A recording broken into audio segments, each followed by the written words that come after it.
Happy Friday the 13th. Oh my gosh, this is such a great, lucky day for me, for shamans, for spiritual healers, teachers, guides, people who are aware of the divine feminine, people who love themselves, who welcome love for themselves, awakening, truth, more awakening, to teach about awakening, and not to be engulfed in hidden, egoistical, lustful desires of false power and things of which are considered to be reality, when in truth, reality is what you make it. I mean, leave it to the justice system of today, leave it to the governments of the now, where it's work till you're work and be a slave, pay taxes and be a slave. But anyways, it's Friday the 13th, and we're going to give a shout out to the goddess Freya and all the goddesses in every single pantheon that has ever existed, because the number 13 is a very, very, very high vibrational number. Okay, it goes up, it starts from underground and dark, muddy darkness, and as it goes up all the way and grows into beautiful leaves and trees and with the branches and colorful and healthy, glowing, healthy 13. So, if you are someone like, such as myself, that loves to work with this number, you are someone who embraces darkness and lightness. High priest, high priestess, magic, the occult, darkness, lightness, death, rebirth, transition, transformation, witchcraft, shamanism, the DNA, the human DNA, ancestral DNA, and the list goes on, okay? Every single Friday the 13th, or any 13 number, has always been a hidden disguise, lucky day, lucky situation for me. I think it's been a few years now. Every building I've been working in either has the number 13 written on it, on the unit number or the building number, or it's something like 445, which leads to 13 when you add it all up, or 76, which leads to 13 if you add it up. So it's very, very powerful and very powerful. From what I know is, there are imams, Islamic priests, that put a shame to the number 13. But there are also some that work behind closed doors and ejaculate into her womb. So I've always found religion to be a very huge contradiction. But then again, humans in general are a huge contradiction. We're never going to find someone who is 100% what they seem to be, who goes according to what they talk about, what they preach about, whatever it is, But we're here for the evolution of our souls. We're here for the evolution of our beings, of our bodies, and of people, of humans, of cultures, of whatever, right? We're here for something, and I got a vacuum. I'm realizing that I got a vacuum. I don't like dirt. So, I'm funny. So, what I want to say is a few things. After I gave my Shout out to the number 13. The number 13. Right here. Metatron's cube. 13 dimensions. 13 dimensions. Pomegranate. Proserpina. Persephone. Check her out. Read about her. Wow. So, I said I would make a video today about something that I was talking about yesterday, because I said I would make another video talking about something else that happened August 2007, was it? When I was 28 years ago? Over 8 years ago now. So, continuing from what I was talking about with that one experience. Okay, let me tell you something about my life. I've had way too many death experiences, okay? Whether it's myself, family friends, strangers, friends, whoever, okay? Way too many. And you have to understand something, that whether you have this in your ancestry, whether you have this type of stuff, whether anybody's ever been some sort of priest or a shaman or whatever you want to call it in your family or not, because not everybody knows their ancestry, right? Not everybody has access to it. But if you've ever had death experiences where you were pushed to death, or you were about to and you didn't die physically, something happened, you emerged like a phoenix, and what happens is, you are gifted with a power, a form of a type of power, okay? You can get electrocuted by lightning. You can get electrocuted by, construction worker who works in electrician, or, anything at all. Like, there's so many things. And as a child, I've had so many death encounters, way too many. At 6 years old, I basically was forced to lose my virginity. At 15 years old, I was drugged and raped, and it was planned by my so-called best friend, by a man who was like 15, 20 years older than me, and the list goes on. And the amount of death encounters that I had to face, I was pushed off a building, I did a somersault in the air, I landed on a rock, should have died, I had my nose broken, had areas of my body broken, hair ripped out, fucking punched on my ribs, almost choked to death, every single time.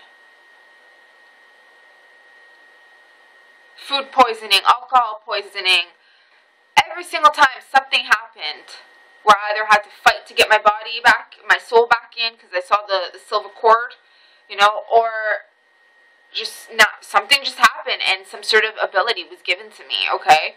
And it's your choice on what you want to do with this ability. You're given this ability, but it's your choice on what you want to do with it. And in my case, I didn't have anybody to guide me. I didn't have anything to show me the way.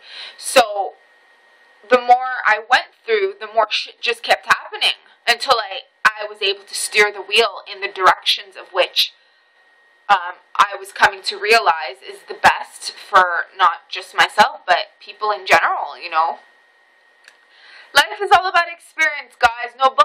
There's no book that can ever tell you, because every human being needs to have their own book. Every human is different. Not even two twins are going to come out exactly the same,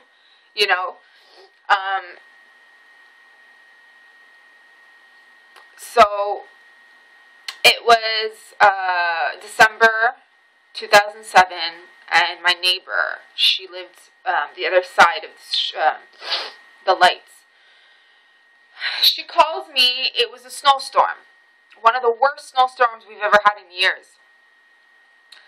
And she's like, let's go for a drive. And I'm like, in this snowstorm, we're going to go for a drive. She's like, yeah, who cares? Like, I changed my tires. I got good tires. I got everything going. She loved smoking. She loved blasting music in the car. She's like, I just want to see you for a little bit. And then, like an hour, maybe we'll go have a coffee, whether it's drive-through, have a smoke. And then we can, return. 20 minutes, half an hour, whatever, right? Let me just see you. So I'm like, okay, whatever, right? Mind you, again, I've gone through so many things. I can't sit here and tell you every single experience I've ever had in my life, because it's just too overwhelming for everybody, and I have to go through this till now every single day. This is not something that'll ever leave me. This is not something that will ever go away. This is just something that will always constantly happen. It will continue to happen, and, you know. So she came over, she picked me up. We went for a drive, and let me tell you, it was a blizzard. Snowstorm. Crazy. So, from what I remember, we were weird. We were now, like yesterday I was talking about, we were downtown Toronto with a different friend. And, we were at Richmond Street, Toronto. So now we're in Richmond Hill, which is in York Region. It's north of Toronto. And we had music blasted. She was into Euro trance music. And she had the music blasted, and everybody's driving really, really, really slow and making sure. There wasn't much people out, but whoever was driving really slow. And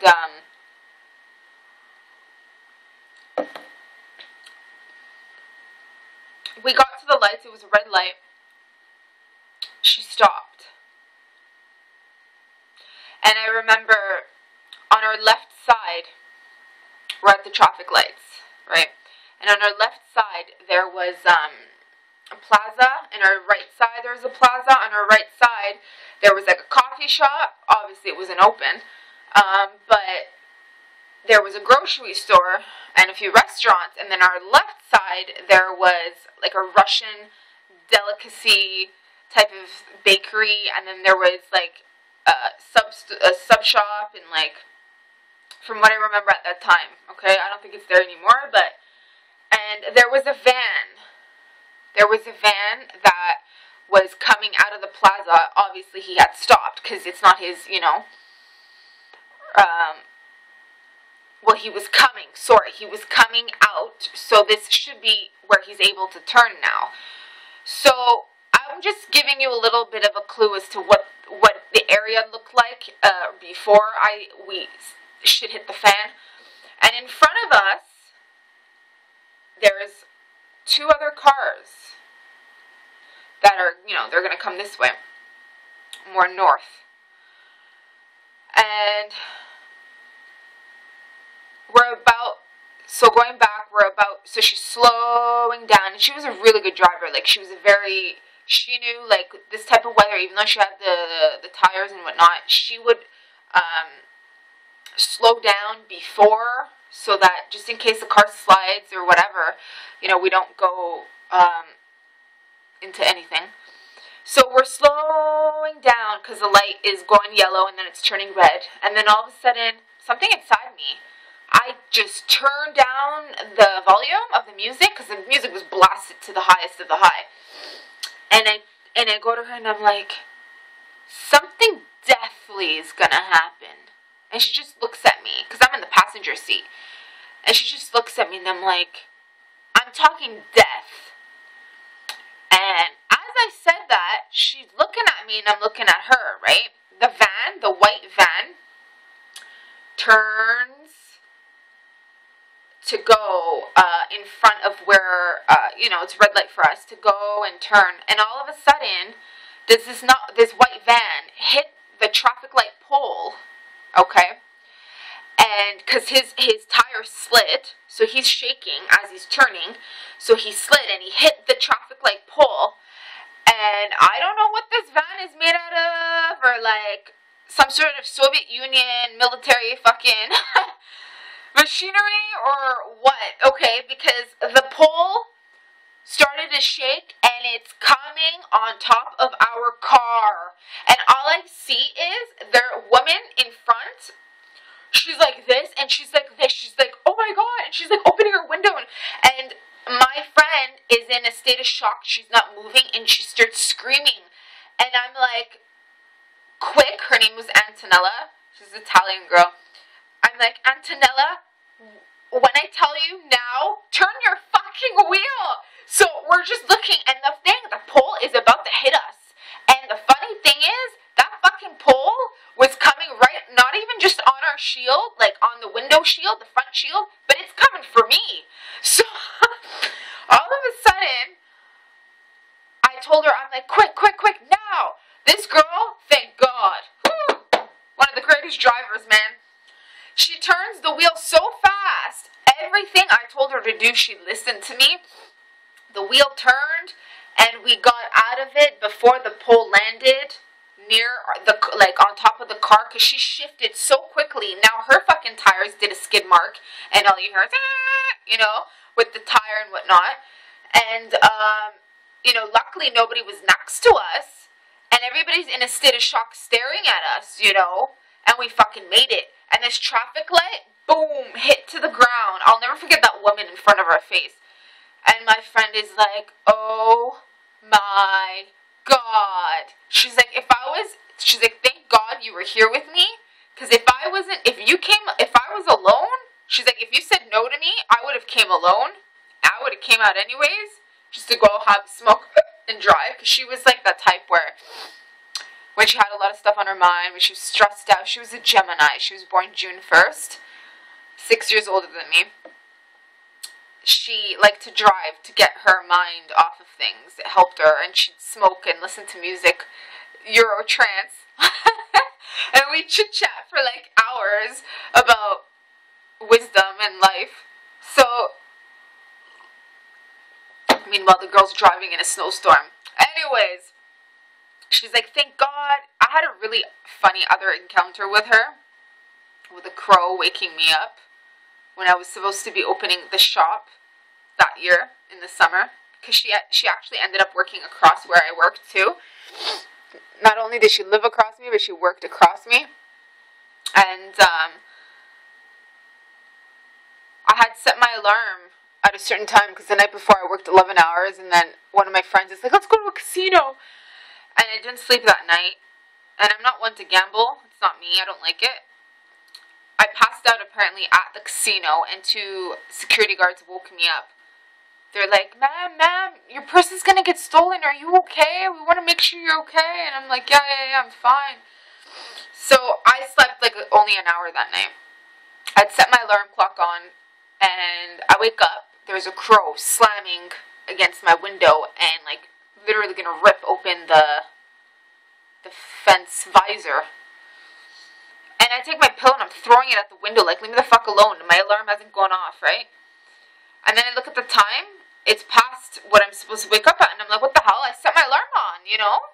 I don't, whatever, right? It was weird. And I look, and all I see is the crow look at me and go, caw, caw.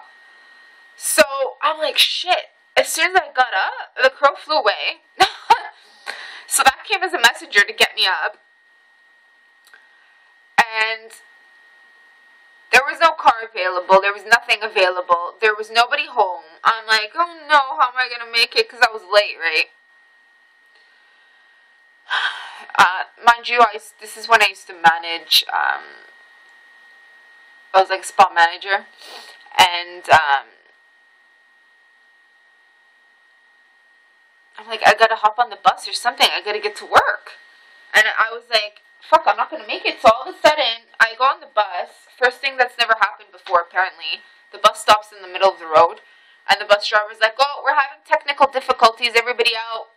And I'm like, are you serious? I'm like, I start walking. It's Richmond Hill. I'm like, I'm not going to fucking make it. I'm like, oh my, what the fuck? This keeps happening to me. Why is this happening to me? Why? What did I ever do? I'm like swearing, right? And, I'm just walking, and at that time, I was really tanned. I used to go tanning. Mind you, my skin growing up used to burn every time I was under the sun, like first-degree burn. I'd get burned everywhere. So I started this thing where I started to do 20 minutes, 10 minutes of tanning, like 3 times a week for a while, so that I don't go through these burns, because it was like bad. And I trained my body, and so I'm darker now than I've ever been in my life, even though I don't go tanning anymore, but it left a little bit of a, So yeah, like I'm just walking there and I'm swearing, and it had blonde hair, like white blonde hair, and it had dyed the bottoms black. So I was pretty out there, tan skin, white blonde hair, black. You know, I used to wear thick eyeliner. And when I was like in high school, I used to wear the Egyptian style, you know, the eyeliner with the wing. You know, the top with the wing. Yeah, I used to do that. It was like a trend that I used to do. And my hair was red and everything. So, yeah, and I'm walking, and all of a sudden, I'm like, I have to open this shop, the salon. I've never done this. I'm a responsible person. Like, this has never happened. What the fuck? So I had to put my pride down, because I used to have a lot of pride. You think I have pride now? I had a lot of pride then, where when I would suffer, or like, if I needed help, I would never tell anybody. I'd like, shut my mouth and suck in my pride. You know? So I wouldn't swallow my pride, if that makes sense. Am I making sense? Anyways, so now I swallowed my pride, and I called up one of the ladies from the head office, and I'm like, fuck, I can't believe I'm doing this. I didn't call the owner, because the owner was never there. The owner was, again, an Italian man who had like 7 locations, filthy millionaire, who traveled the world, who would hire younger women and God knows what else. But anyways, so we're there, and I'm there, and I call her up, and I think her name was Marlene, oh my god, Marlene was her name. I call her, I'm like, Marlene, this happened. I'm like, I'm so sorry, I'm gonna need you to come. She's like, I'm from Mississauga, you expect me to get there? I'm like, I'm so sorry. And she's like, okay, I'll make it. I'm like, thank you so much, right? And I'm just like, I can't believe it. I'm like, now, you know, I'm not going to be as responsible. They're going to see me as I'm not responsible. And I'm freaking out I'm not somebody that freaks out in like a really obnoxious way. But I'm just talking to myself, and I'm walking. I don't know why I'm going. And all of a sudden I hear beep, beep. And I'm like looking, I'm like, who the fuck is this pervert now, right? Don't piss me off. And the car just kept coming closer. It was, you know, and then the car stopped, tinted windows. Mind you, my friend who I went with in December, her car was red, so this was a black car. The cars were tinted. The car stops. I'm like, great, right? So the car stops, window opens. It's Antonella. She's like, what are you doing here? And I'm looking at her. She's like, what are you doing here? And then she's like, get in the car. So I go in the car. I'm like, what the fuck? And she's like, what the fuck are you doing here? She's like, why are you walking in the middle of Richmond Hill? I'm like, how did you know it was me? She's like, your hair. Who has your hair, right? She's like, from the back. I knew it was you. And she's like, the weird thing is, I put my alarm. She's like, I never come this road because there's another way to go. Yonge Street. Who wants to go on Yonge Street? It's all full of traffic, full of buses, full of people that want to go to work, office jobs, fucking shit like that. And, excuse me for swearing a lot. I've been swearing a lot lately. It's not very ladylike, but I'm being me, right? So, it's not like swearing is being me, but you get the point. And, she's like, I never go this way. I go through the other side. I go through the houses or the areas, you know, whatever the hell it's called. And usually I would too, right? And she's like, the weird thing is I put my alarm on and it didn't go off. And I'm looking at her, right? We're just looking at each other, and I'm like, that's so funny. And, like, we're just staring at each other, and I'm like, you fucking saved my ass. I look at the time. I got in. I called Marlene. I'm like, Marlene, I made it. Don't come. 2 minutes earlier, I opened the keys. I got in, turned the computer on, did the cleanup, you know, signed in, logged on, fucking regular checkups, you know.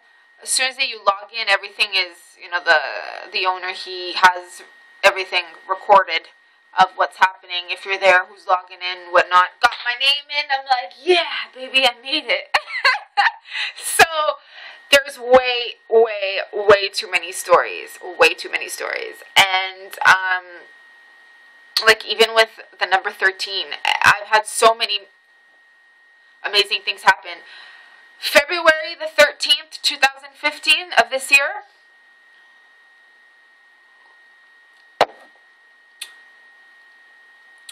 I met a police officer in Ontario, not Toronto, but a police officer a little bit more north of where I am, maybe 45 minutes of where I am, completely into the occult, completely into magic.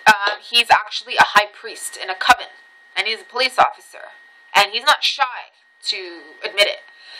So we met.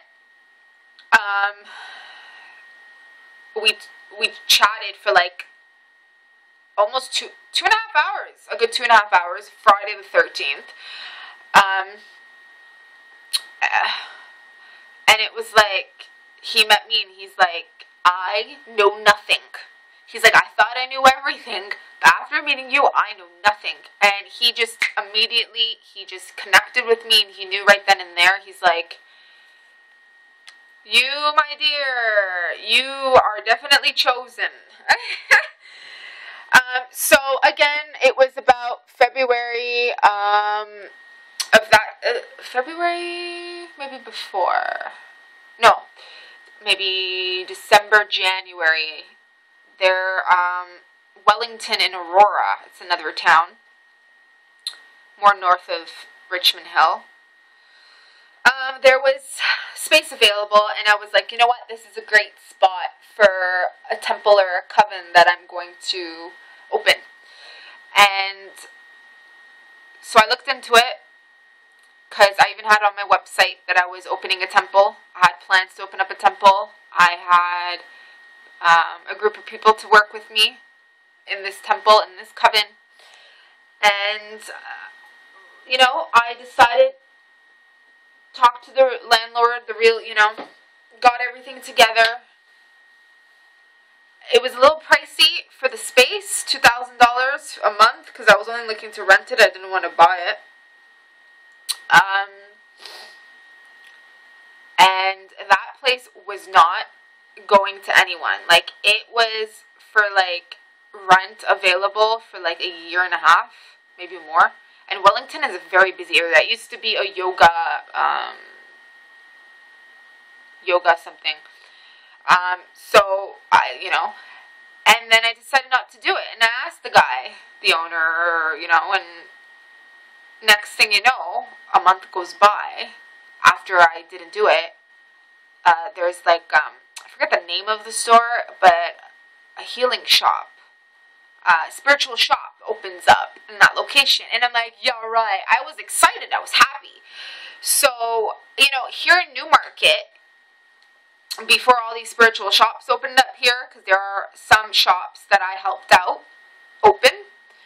Most of the owners, they know me here in Newmarket, in Aurora. I even, I went in, I met the guy there, and like I said, they know me in Newmarket. And a lot of, in the last 3-4 years, there's a lot of them in Newmarket. So why would I open up my own temple? It's just, it would be too much.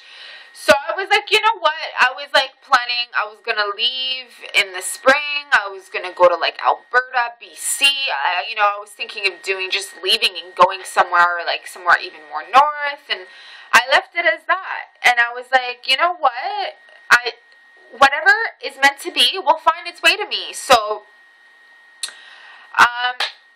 it's all about the people, okay, it's all about the people, it's all about the correct people, and it's all about building your solid foundations, because everything else moves on forward and heightens on top of that tree. Like I said, the number 13 guys, work with it. Don't be scared of change. Don't be scared of life. I mean, most people, they love to stay up at night, but they're afraid of change. And it's like, why? Like if you're going to stay up at night and want to study and learn about the occult and magic and all that stuff, why be afraid of change?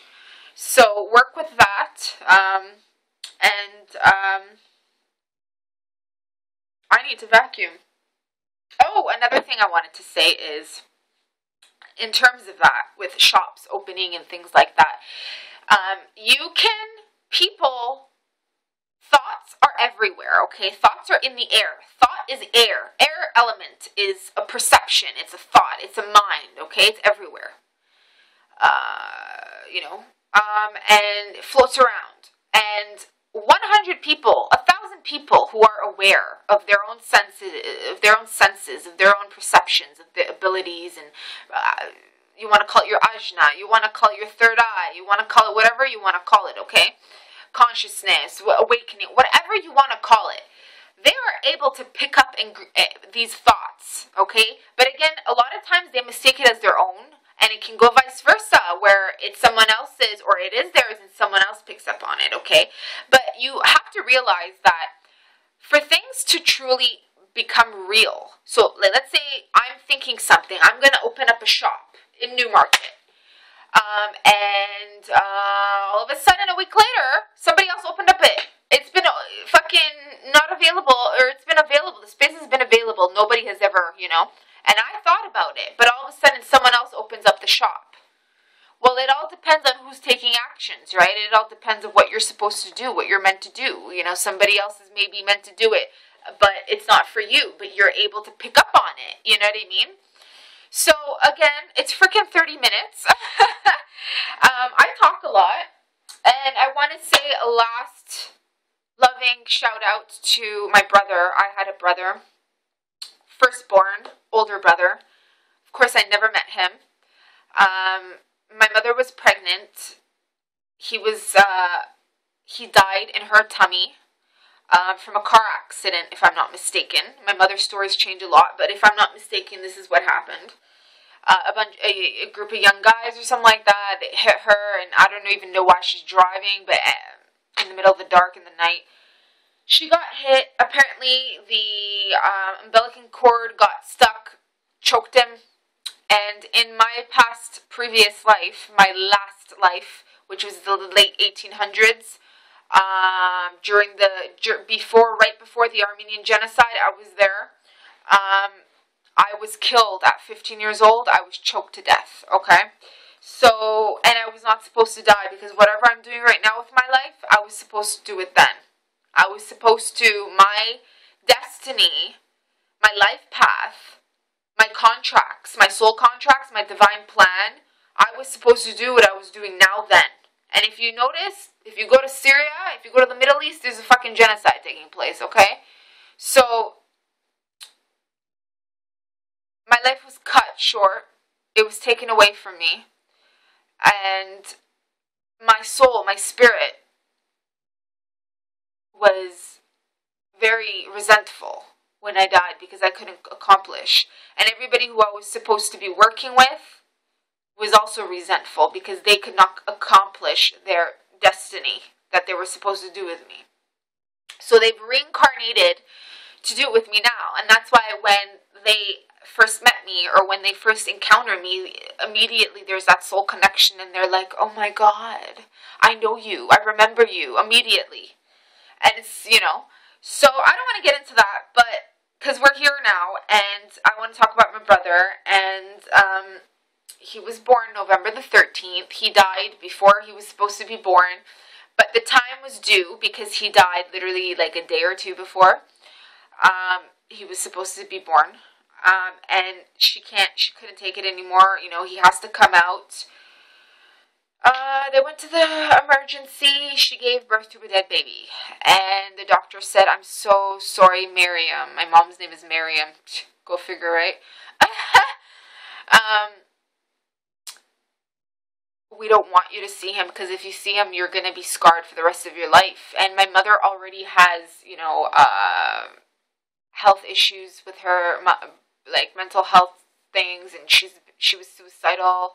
So, it was very, I'm sure, tough for her, and that's why she always had this grudge for not have more than 2 kids, because she did not want me. My dad wanted me.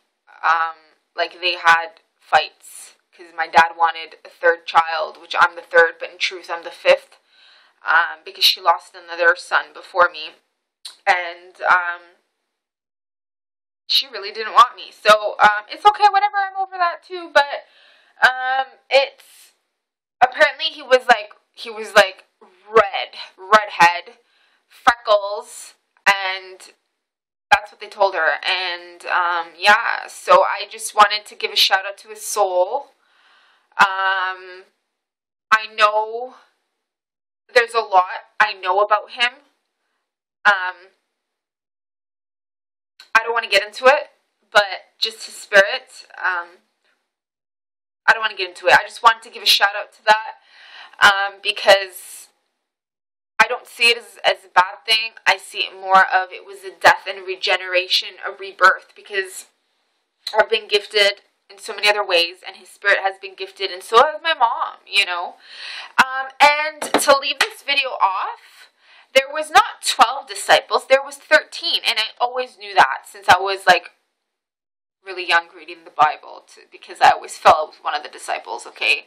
I don't care what you think of me, but I always felt when I read that Bible, my soul was telling me I was one of the disciples. Okay, I lived that life. I recall living that life. I was a little girl until this day when I came out of the fucking underworld last year, this year, and every other year.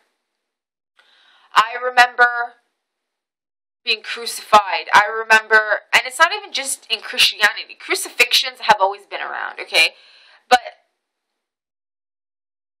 I remember, and there was 13, okay? Mary Magdalene was 13th disciple. She was a goddess, temple, worshipping, beautiful feminine figure, okay? They demonized her. They turned into a whore. But any confident, empowered woman is considered a whore anyways, right? So, so embrace this number, guys. It's a good number. It's a lucky number. Every vibration, every trait, every characteristic has a positive and a negative. Everything in life has a positive and a negative. Nothing is better than the other. Everything is experience. Everything is knowledge. Everything teaches you about wisdom. Take the wisdom, leave everything behind, and move forward with your lives, okay? I want to wish everybody a happy day, a happy lucky 13th. Thank you, Freya, for leaving us with your Friday day. And tomorrow is obviously the day of Saturn. And that goes hand in hand too. So, I feel content. I don't know, I feel content. I used to be afraid of myself. I used to say, 14 years old, 17 years old, 3 years old. Oh God, I was so stubborn. Stubborn isn't always a bad thing either, because it's prevented me from dying a million times, but